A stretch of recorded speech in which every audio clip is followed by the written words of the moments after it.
Di ba? Oh, yun ang katotohanan. So ito naman tayo mga kababayan. Bukod dyan, dito tayo kay Robin Padilla. Ito na ha. Robin Padilla ito. Hindi na naman po tayo nagsisinungaling. Kababayan, ilalabas ko sa inyo ang chismis ngayon. Ito, chismis ito, pero bago tayo mag-chismis mga kababayan, meron tayong sources. Oo. Alam nyo ba kung bakit? Ito, Politico. Politico News. Ito ha, Politico News, Robin Padilla. Ano bang meron kay Robin Padilla, Ken? Ito, group chat wars. Nagkakagulo sa group chat ng PDP o padapa laban ni Duterte ang kanyang mga senador. Marites ka talaga, Ken. Putang ina naman. Nag-vlogger pa ako nang hindi ako nagmamarites. Tang ina. Hindi ako si Ivana na magpalabas ng suso na maraming views. Hindi ako si Alex Gonzaga na mangbubuisit ng billionaire at higit sa lahat, hindi ako si Boy Tapang na kumakain ng patay na butiki. Political vlogger po ako, hindi po ako bold star.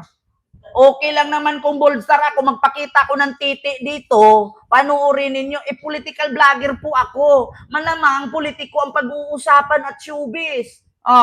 Eto po, group chat ng PDP laban, nagkakalabo-labuan. Nako, ito na nga, digong, ito yung resulta ng kanya-kanyang kanya-kanyang palakasan, di ba? Kanya-kanyang pabango sa pangalan, tapos magpi-feeling leader, di ba? Sabi ni Calip Juquinho, ang pangit ng pangalan mo, hayop ka, nag-comment ka pa, mag-aral ka muna, boy.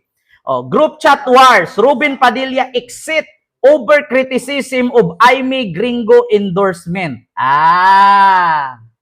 Kaya pala. Nag-lift sa group chat si Robin Padilla dahil hindi nagustuhan ng miyembro ng mga PDP o padapa suka team na inendorso ni Binoy si Gringo at si Aimee. Di ba? Anak ko, wala na mga DDS, immune na ako dyan sa mga panglalait ninyo. Ako, tanggap ko na bakla ako. Si Sarah, tanggap ba niya na nagnakaw siya? Di ba? Ako, kahit sabihan niyo akong bakla, kahit ano pa sabihin niyo sa akin, hola, sige, sabihin ninyo. Pero ako, tanungin ko lang, si Sarah ba tanggap niya na nagnakaw siya? Di ba? Winning na daw ang PDP laban. Putang ina, paano man magwi-winning ang PDP laban? Inilangaw nga yung rally ni Philip Salvador at ni Jimmy Bundok sa Mindanao. Nilangaw. Sabihin niyo winning? Try nyo kayang tumakbo na hindi o gamitin pangalan ni Digong kung manalo kayo, animal kayo, mga hayop kayo. Eto na.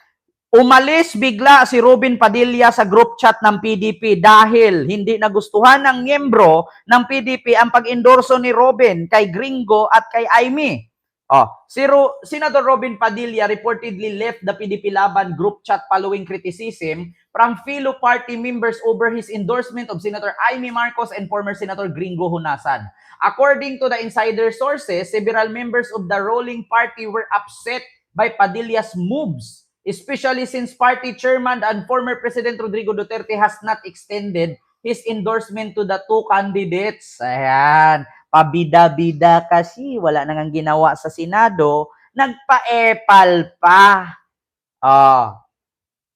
Sabi ko sa inyo mga kababayan.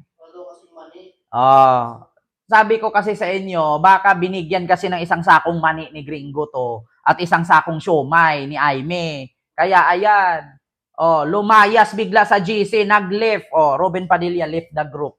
Bakit? Hindi magustuhan. Totoo ba ito? Actually, hindi po nanggaling sa atin to. Politico News po ito. Sa Politico News po ito nanggaling. Christian Sia Pasig, ganun po politico.com.ph. April 16, 2025. Ayan time, April 16, 2025. Politico News. Naku, baka binigyan ng 1 kilong bawang at 1 kilong mani ito ni Gringo at ni Aimee, ayun, inendorso. Nagalit ang mga kasamahan sa GC ng PDP Laban. Ayun, nag-live sa group chat. My God.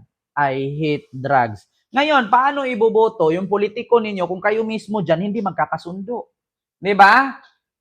Paano ngayon mananalo yung siyam na PDP o PADAPA, Team Suka, di ba? Kung kayo mismo dyan na grupo hindi magkakasundo, di ba? Speaking of hindi magkakasundo, ito na mga kababayan. Wait lang. Check natin. Ano to? 32,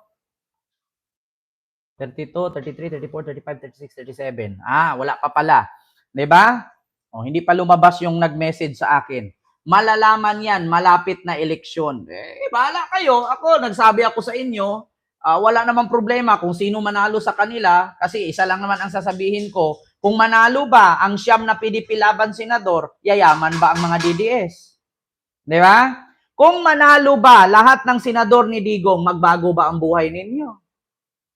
Yung mga mahihirap ba dyan, magkakaroon ba ng negosyo? Diba? Yun bang mga DDS na sumuporta sa PDP laban senadors? Tataas ba ang sahod ninyo bilang manggagawa sa Pilipinas?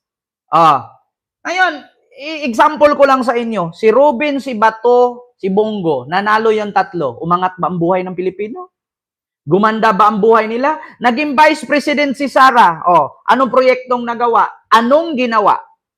Nagbago ba ang buhay ninyo? Umangat ba? Nagkaroon ba kayo ng tag-iisang Lexus na sasakyan? Nagkaroon ba kayo ng tag-iisang mansion sa McKinley? Parang baliktad, parang sila ata ang nagkaroon ng mansion na ngayon ay binibenta ayon kay Pebbles Cunanan. Di ba? Kung papanalunin ninyo lahat yung siyam, dadagdagan nyo pa yung tatlo. Wala nang ang kwenta kay Bato, kay Bongo at kay Ruben, dadagdagan nyo pa ng 6. Putang inang yan. Ako nagsabi sa inyo. Para kayong nagluto ng sarili ninyong mantika, para kayong nag-ulam ng lugaw. Bakit? Lugaw na nga, inulam mo pa. Tanga ka kasi. Di ba? Wala nang ang kwenta yung tatlo, dagdagan nyo pa ng 6. Sinong tanga? Example ko lang sa inyo, nanalo si Robin, number 1 senador, sumunod si Bato, sumunod si Bongo, tatlo na yan, walang kwenta, nga, dadagdagan nyo pa ng 6. Putang ina, di magkadalitsi-litsi na talaga yung ating bansa. Nagkandalitsi-litsi na nga sa tatlo, dadagdagan nyo pa 6, siyam sila, di ba? Ay puting inang yan. Ay Diyos ko. Wala na, nga. Mga kababayan, sasabihin ninyo ngayon, ibuboto natin yung siyam na PDP senadors. Bakit? Yan yung makakatulong sa bayan. Makakatulong sa bayan or haharang sa impeachment ni Sara. Di ba? Tanong ko lang mga kababayan, pag nanalo ba yung siyam na PDP senador, babago ba ang buhay ng mga DDS? Hindi. Yayaman ba sila? Hindi. Gaganda ba lahi nila? Hindi. Walang kwenta. Bakit? Pagkatapos ng eleksyon dyan, hindi niyo naman makikita yan kung saan yan sila. Si Bato nga ngayon, nagtatago eh. Diba? Ito pa, mga kababayan. Bukod dyan, speaking, dito kay Robin Padilla, dito tayo kay Gloria Diaz. Ito na. Mga kababayan, dito tayo kay Gloria Diaz. Sino nga ba si Gloria Diaz? Si Gloria Diaz po ay ang dating beauty queen na kung saan ay tawag dito, nanalo siya na beauty queen, di ba, sa 19 di ko alam kung kailan, hindi pa ako pinanganak nito eh. So, speaking of PDP laban, senators. Gloria Diaz, binanatan si Philip Salvador. Ito na, mga kababayan. Wait lang. Sulat ko lang yung number. Gloria Diaz, binanatan si Philip Salvador. Bakit? Ang sabi ni Philip Salvador, ang sabi ni Gloria Diaz, yung anak mo, padalhan mo ng pera. 1969 Miss Universe.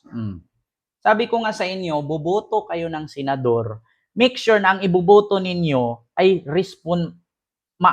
may responsable, hindi yung irresponsable. 'Di ba?